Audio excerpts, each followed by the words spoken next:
Hi, this is Pat Iyer with Writing to Get Business, and I have just finished interviewing Felicia Slattery, who is a multi-book author, all different types of books and different formats. Can you give our listener a little sense of what we covered in your podcast, Felicia? Oh my gosh. We talked about how I got publishing deals and how each one of my 8 books came about. We talked about how I got 2 of the books done in less than a week. We talked about how I have been able to monetize my books, each and every one of them that I have wanted to monetize. We have talked about what publishers are looking for if you want to work with a publisher.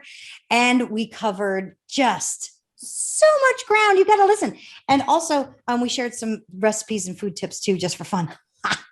That's right.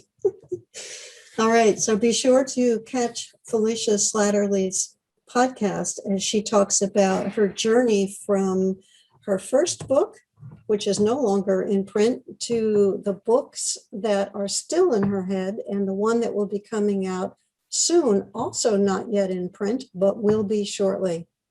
Thanks so much. All right.